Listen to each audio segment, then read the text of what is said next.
Okay, good morning. This is day 11, I believe, for these videos that are basically explaining a day in the life or thoughts in the life of a schizophrenic who is also a human being, and trying to improve myself on camera as a life skill, potentially for jobs or schooling. And I'm going to start off today. I came across a thing online talking about MLK's socialism for the rich and rugged individualism for the poor. And this is a line he would give in his speeches all the time. And I guess it came from a political scientist named Michael Harrington. And this gets into like the schizophrenic reality for me because I had a football coach named Michael Harrington, or he was Mike Harrington. And this is one of those weird little nuggets in history that line up to my life. And it's like, it's kind of a weird thing, but it's one of those weird coincidences. And you don't know if it's just a coincidence or is there something else going on. But, anyways, back to socialism for the rich and rugged individualism for the poor. This is the concept that uh, the system that we have of governance allows for corporations and big companies, very wealthy people, to write laws to their benefit and that benefit them in regulations so that they get even more wealthy or they obtain like a socialism for themselves at the expense of the bottom part of society. And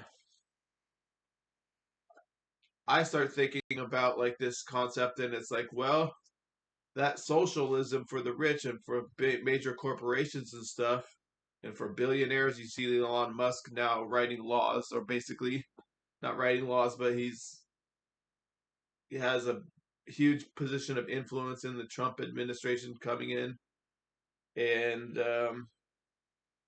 now he's the richest man in the world. He could be worth $1 trillion by the end of his life or something. And I started thinking, like, well, this socialism for the rich really affords the rich some amount of freedom. It's like if there's a real freedom to be had in that type of socialism for the rich, and you know, uh, starts thinking like, well, can the poor get some of that freedom? You know, like everybody needs freedom from want, or freedom in time, or freedom from excessive work. And now I know that there's such a thing as like, people who are rich, they spend all their time working, and uh, particularly among, people that are kind of the mid range. But the people that are at the top, their money just makes money. And, you know, they they don't, if they wanted to, they could stop. They have the freedom to just stop working and live wealthy and just live kind of free. And so our system kind of affords more freedom as you get more and more wealthy to do those kind of things. And I guess that's a system of privileges, and so I'm not thinking that's going to stop anytime soon. But it would be interesting to see like if we had like a kind of rhetorical change where we started saying like, we value freedom as a society. Everyone values freedom. In our situation, we like to think we have freedom of choice. And so I started thinking like, well, what if we started talking about like freedom for the poor? Like they can have some sort of amount of freedom from want, or freedom in time, or freedom in from excessive work. Freedom to raise a family, freedom to live in a home, or uh, so yeah, so I started thinking like that, and I started thinking like, well, is this possible? Is it possible to do this with our system? Is it possible to give more freedom to poor people because the system requires a certain amount of poor people to function? And I don't. I think most well-meaning people on all sides of the aisle will say like that's probably not something that we like. We don't like that there's impoverished people, and everyone wants there to be less impoverished people. And so I started thinking like, well, are we maximizing our labor capacity as a world civilization? Are we maximizing our labor to the point where we could engage in a collective labor that produces and at the same time allows for more management in which people have time off or resources or uh, free time to themselves and stuff. So those are my thoughts today.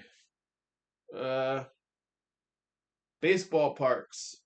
My sister got me a book about the baseball parks around the country and the idea that you could take road trips and engage in little trips surrounding the cities where the baseball parks are. And we're going to maybe plan one or two a year or something like that. And the first ones I was thinking about is like an East Coast, like Baltimore, Washington, D.C. Then there's Philadelphia. And then there's up north, there's Boston. And then the Mets and the Yankees. And I've been to Yankee Stadium when it was the old Yankee Stadium. And I've been to Citi Field now. So my dad might want to see Citi Field because it's a pretty cool stadium. So I've never been to Fenway Park. I've never been to Camden Yards or any of those East Coast parks. I'm a little weary of going to Philadelphia because uh, Philly Philadelphia fans have a reputation, and I'm not really much for the rowdy kind of fans. But I guess baseball they'll probably be pretty laid back, and baseball is the national pastime, so that'd be pretty cool. Also, a Southwest trip like Arizona to Colorado. I've always wanted to see a game at Coors Field because it looks like a pretty park, and they have all those long balls because of the altitude. So that might be pretty cool to see a game in the summer in Colorado. Uh, yeah, so just planning one. I know I want to see Seattle Stadium. I know I want to see PNC Park where the Pirates play. I want to see where the Tigers play. Pretty much every park in the major leagues is a destination park. There's all the cities are interesting cities for the most part, and so it would be cool to do that. I don't want to see Atlanta's. I want to see the new park that they have in Atlanta. So, all right, I'm beginning some new books. Uh, Beginnings of some new books: the Matthew McConaughey book and the Wolf 8 book, and they're pretty interesting. In the Matthew McConaughey book, he writes in the last couple pages I read, he wrote something that said death is inevitable. And this had me think, is death inevitable? Because you have the breakaway civilization and you wonder, and you have these people that are very high up in the world, billionaires and stuff, and they're talking about creating technology to cheat death. And there's now you see in Yuval Noah Harari or Noah Yuval Harari, I think I can't remember how to say his name, but he talks about how there is an effort to create an immortality for humans.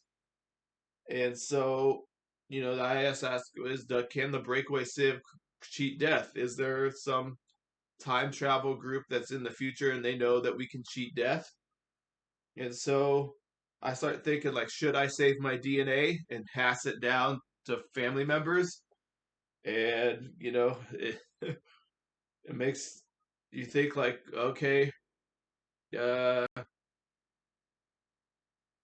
that's something maybe we should be doing with our older relatives, is taking pieces of their DNA and keeping it in a safe space or whatever, like cataloged, and maybe like, I don't know, hair. I don't know what creates DNA. I don't know how DNA lasts.